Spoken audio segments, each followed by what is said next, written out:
President एक comedian थे। चीन के प्रेसिडेंट तो ऐसा काम करते थे कि आप सोच भी नहीं सकते। और मोदी जी के बारे में तो आप जानते ही हैं कि वो चाय वाले थे। लेकिन कहीं ना कहीं इनकी किस्मत ने ऐसा पलटा खाया कि जिन्हें उनके देश में कभी कोई पहचानता नहीं था, आज वो उस देश के सबसे शक्तिशाली नेता बन चुके हैं। आज के वीडियो में हम आपको बताने वाले हैं कि जो नेता आज दुनिया के सबसे शक्तिशाली इंसान माने जाते हैं, उन्होंने अपने संघर्ष के दिनों में क्या क्या काम किए हैं और जिंदगी की ठोकरों ने उन्हें किस तरीके से तराशा है। Number 1, Volodymyr Zelensky. इस समय रूस के हमले की वजह से यूक्रेन के राष्ट्रपति वोलोडिमिर ज़ेलेंस्की काफी चर्चा में रहते हैं। आज ये रूस जैसे शक्तिशाली देश का जिस तरह मुकाबला कर रहे हैं, उसकी वजह से पूरी दुनिया में इन्हें शक्तिशाली नेता के रूप में जाना जाने लगा है। लेकिन क्या आपको पता है कि प्रेसिडेंट बनने से पहले वोलोडिमिर ज़ेलेंस्की कॉमेडियन, एक्टर और राइटर हुआ करते थे और अपनी एक फिल्म में उन्होंने यूक्रेन के प्रेसिडेंट का किरदार भी निभाया था। आगे चलकर उनका यह किरदार रियल लाइफ में बदल गया। आज एक और मजेदार बात है कि वोलोडिमिर ज़ेलेंस्की ने अपनी एक फिल्म में नेपोलियन बोनापार्ट का रोल प्ले किया था, जिसमें वो रूस के ऊपर चढ़ाई कर देते हैं। अब भले ही यहाँ इसका उल्टा हुआ हो, लेकिन फिर भी कहीं ना कहीं उनके निभाए गए रोल सच्चाई में बदलते गए। ये भी तो कोई आम बात नहीं है ना दोस्तों। Number 2, Vladimir Putin. जब अमेरिका की बात हो तो रूस का नाम तो अपने आप ही आ जाता है और रूस के राष्ट्रपति व्लादिमीर पुतिन तो वैसे भी यूक्रेन पर हमलों की वजह से सुर्खियों में छाए हुए हैं। आज भले ही व्लादिमीर पुतिन को एक सख्त नेता के तौर पर जाना जाता हो, लेकिन पुतिन का बचपन का सपना प्रेसिडेंट बनना नहीं, बल्कि एक सीक्रेट एजेंट बनना था, एक जासूस बनना था। वो बचपन से ही जासूसी की किताबें पढ़ा करते थे। उनका सपना रूसी खुफिया एजेंसी KGB ज्वाइन करना था और केवल 15 साल की उम्र में वो KGB पहुंच गए जॉब मांगने के लिए, 15 साल की उम्र में। लेकिन वहां जाकर उन्हें पता चला कि जासूस बनने के लिए पहले उन्हें हायर एजुकेशन कंप्लीट करनी होगी और उसके बाद अगर वो उसमें सही पाए गए और मिलिट्री ट्रेनिंग भी उन्होंने अगर ले ली, तब जाकर उन्हें जासूस बनने का मौका मिलेगा। और उन्हें जुनून था जासूस बनने का और वो फौरन उस काम में लग गए। जासूस बनने का ख्वाब उन्होंने इतनी शिद्दत से देखा कि किस्मत को भी उनके आगे घुटने टेकने पड़े। कॉलेज के आखिरी साल में ही उनका सिलेक्शन KGB में हो गया और यहीं से उनके सफर की शुरुआत हुई, जो कि बाद में प्रेसिडेंट के पद पर आकर खत्म हुई। Xi Jinping. आज जिस नेता का पसीना बहते शायद ही कभी किसी ने देखा हो, वो शख्स अपने टीन एज के दिनों में खेतों में मजदूरी का काम किया करता था। अब आप ये मत समझिएगा कि जिनपिंग ने अपना जीवन बहुत गरीबी में गुजारा, नहीं, ऐसा नहीं था। उनके पिता शी जोंगसनू एक राजनेता ही थे, जिन्होंने कभी चीन के उप प्रधानमंत्री के रूप में कार्य किया था। लेकिन 1969 में कल्चरल रेवोल्यूशन के बाद उनके पिता की सत्ता जो थी वो चली गई थी और उस समय उनके पिता ने उन्हें गांव भेज दिया, जहां 6 साल तक शी जिनपिंग ने मजदूरों वाली जिंदगी काटी थी, खेतों में अपना खूब पसीना बहाया था। बस उसी समय उन्होंने ठान लिया कि वो एक दिन उस मुकाम पर पहुंचेंगे जो उन्हें कभी पसीना नहीं बहाना पड़ेगा। और देख लीजिए, आज उनकी वजह से भले ही दूसरों को पसीना बहाना पड़ता हो, पर उनके माथे पर कभी शिकन नहीं आती। अमेरिका के प्रेसिडेंट जो बाइडेन। दोस्तों, आज दुनिया के सुपर पावर कहे जाने वाले देश अमेरिका के प्रेसिडेंट जो बाइडेन को कौन नहीं जानता। अपने बेबाक बयानों की वजह से हमेशा सुर्खियों में रहते हैं। लेकिन आज जिस जो बाइडेन को आप फर्राटे से भाषण देते देखते हैं, अपने बचपन के दिनों में उन्हें हकलाने की बीमारी ने घेरा हुआ था। जी हाँ, वो हकलाते थे।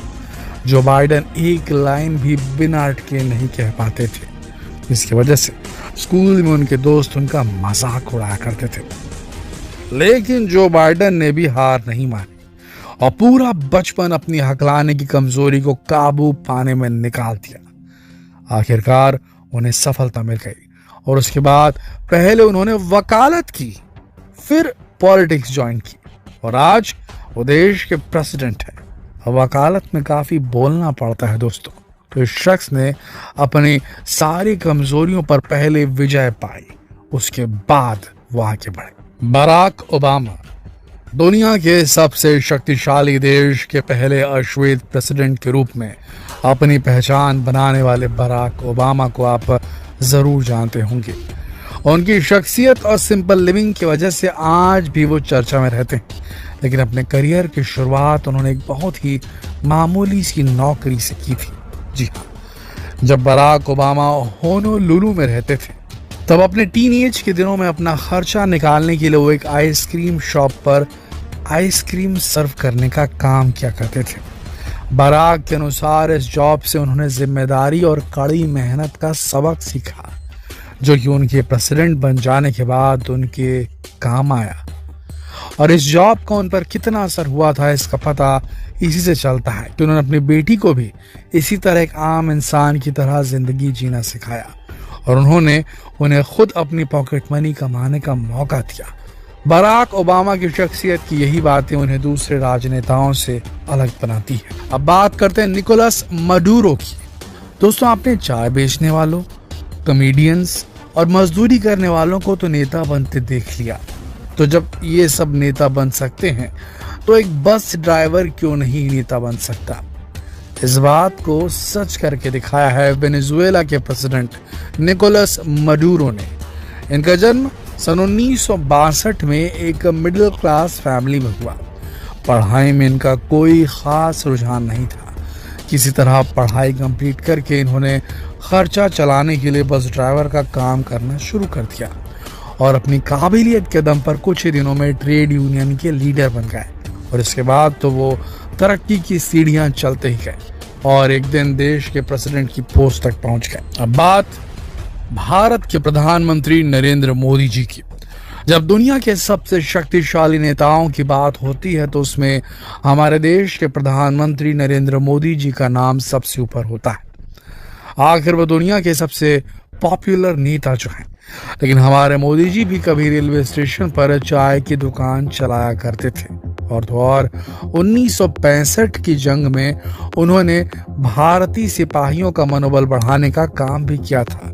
जैसे ही सैनिकों की ट्रेन स्टेशन पर आकर रुकती, वो दौड़ कर जाते और सभी सैनिकों को बढ़िया मसाला वाली चाय पिलाते।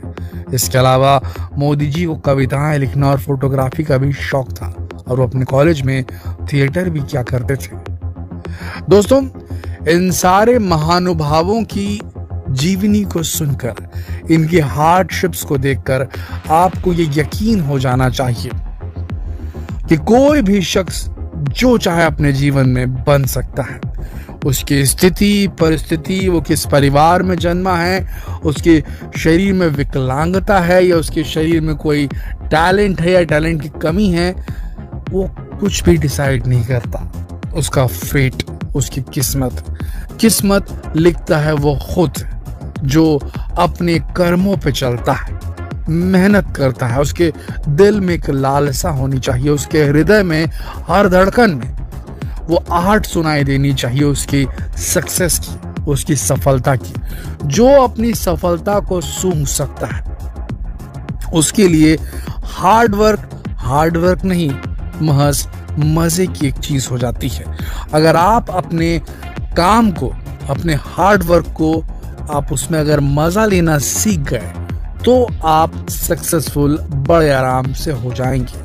अन्यथा अगर आपको आपका काम हार्ड वर्क लगता है, जिसे आप हार्ड वर्क बोले, दूसरे लोग देखें और आपके काम को बोले कि आप बहुत मेहनत करते हैं, और आपने अगर ऐसा जवाब देना शुरू कर दिया, ये तो कुछ भी नहीं है, मुझे तो मजा आता है करने में।